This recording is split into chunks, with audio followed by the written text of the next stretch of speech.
Smash Ultimate is arguably the most insane video game of all time. It's crazy to think that this Nintendo favorites fighting game has become the single biggest and best game crossover in history. 75 characters, and apparently no plans to stop there. Look, I know what I'm making here. We've all seen a top 10 Smash DLC characters video, but this isn't exactly gonna be that way. These won't be in any order, instead just 10 characters that I personally think would be fantastic additions to the game. This also means that there are approximately 100,000 other characters that are far more likely than most of the ones on my list, and were left off because I just don't really care to ask for them. With that out of the way though, welcome everyone to the Smash Ultimate DLC Awards.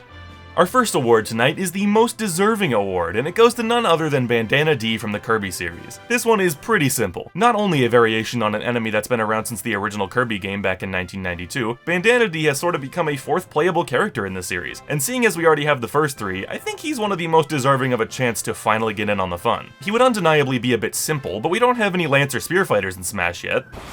Damn it. Either way, I think he'd be different enough to be interesting.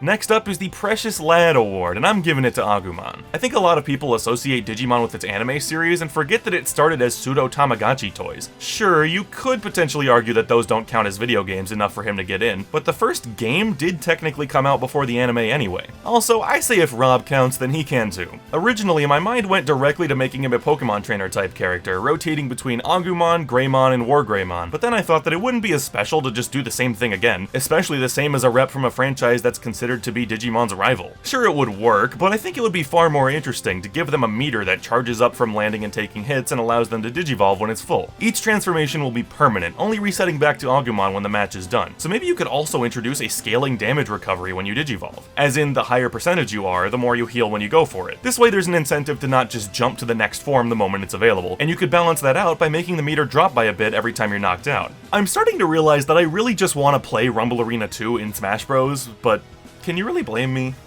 Alright, let's get weird. The Wacky Award goes to II from Super Monkey Ball. Hear me out. I think this could honestly be one of the most fun characters in the game. Monkey Ball can be absolute chaos, and it has one of the most unconventional movement systems in a video game, and I want that fully preserved in Smash. He'll be similar to Little Mac, being much worse in the air than on the ground. He won't be sacrificing recovery for this though, as I think stealing his up B from the Koopalings and removing the explosion would be perfect. Or if you don't mind something that looks a little strange, you could have the ball open up like in Monkey Target and fly in the direction you press, just like Pit's up B. In terms of his attacks, I'd say let's just forego a traditional dash attack entirely, and essentially just have the pressing of A add a hitbox to the side of the ball that you're running towards. I also think it would be cool to make him one of the slowest characters to get moving, but outrageously fast once he does. Then you could make it so his left and right smash attacks get him going in their respective directions. And since the character pretty much spends all its time in a ball, it would just be too easy to include all the other playable monkeys as alternate costumes. I am probably way too passionate about this, but it would just be so amazing. Speaking of Little Mac, the I'm Sorry Who award is going to another Punch-Out rep.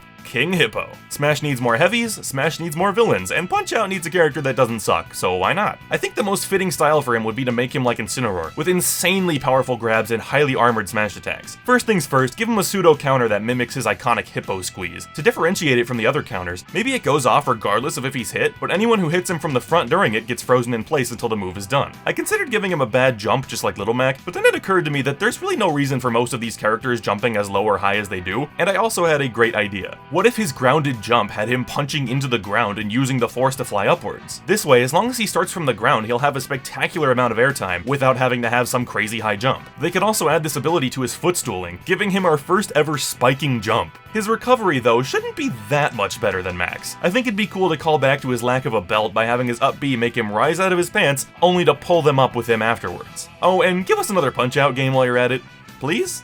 Thank you. Award number 5 is the Virus Alert Award, going to Protoman.exe from Mega Man Battle Network. Plenty of people have been asking for more Mega Man representation, but I doubt we get a second version of the main Rock Boy, and they keep doing stuff like adding Proto and Bass to his final smash, or adding Zero and Wily as assist trophies. I mean, sure, we could get, like, Vile, but I think I'm the only one who actually likes Vile, though. This is why I'm telling you that Protoman.exe is the perfect solution. Not only is he one of the few recurring Mega Man characters that could still be added, but he'd also have crazy unique move potential and would be representation for Mega Man spin-offs. The fighters in Battle Network are actually programs, hence the EXE, and they can use special items known as battle chips to augment what weapons they have. So my idea is to have his neutral special choose from a couple different battle chips that completely change all of either his special or normal moves. It would take a ton of extra development time to make that many moves, but I think it would be worth it. What I didn't think is that I would be spending this much time on a character like Protoman.exe.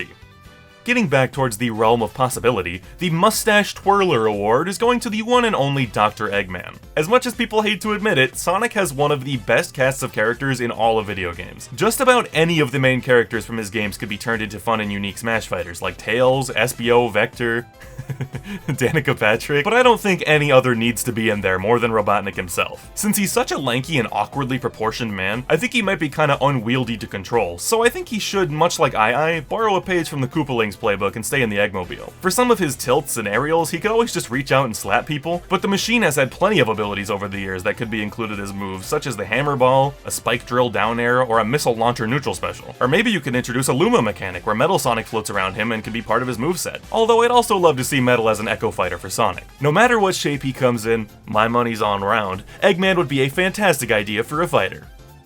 The winner of the Step On Me award is Tifa Lockhart. She's a lot like Bandana D. I mean, look, this is basically a complete match, but I don't find the fact that she doesn't bring any fancy tricks other than her great fighting to be a problem. Final Fantasy is a massively popular series, and 7 is an especially popular Final Fantasy game. She's iconic, she's got the remake coming out, I think she would be a perfectly fine choice. I also considered Noctis because he's newer, popular in his own right, and has some more crazy move potential, but it might be weird because, let's be honest with ourselves, he kinda just looks like Edgy Cloud. Obviously, looks are not a problem for Tifa, and for once I prefer a character that doesn't use a sword.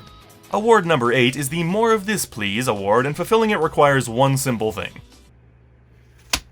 Come on, it would just be so easy! We already have Bayonetta, why not give Kamiya's other baby a chance? We just need more of this, please? Sure, DMC is violent as hell, but the character of Dante and the franchise he comes from are some of the most over-the-top in video games. You cannot look at this scene and tell me he can't be in Smash. I'll take old Dante, I'll take young Dante, hell, I might even take this Dante if I have to. All I know is that I want him laughing and making jokes at every other character, and I want him kicking ass with that sword. I'd also accept Nero, but come on, we need Dante. The penultimate award, ha ha ha ha ha ha ha ha ha, for our DLC tonight is the Why Do People Undervalue This Character So Much? Seriously, his games are pretty good and well known. His franchise even crossed over with Mario recently, and nobody seems to care award, which is obviously going to my boy Rayman. Listen, Rayman does not have the massive game catalog that a lot of other characters do, but he's pretty well known. I played Rayman Legends last year, and honestly, it was pretty fantastic. It's a shame that the Rabbids have kinda overshadowed him, but they could totally be worked into his final Smash or something. They could also make him a really interesting one to control if they let you hold the jump button to use the helicopter, or stop in the air by using his aerials. People just need to stop sleeping on this character and give him his time in Smash, and make another Rayman game. If you know anything about me, you already know who this last pick is gonna be. The award for Wade's dreams come true could only go to one possible character. Gex, no. Gex, no. Crash?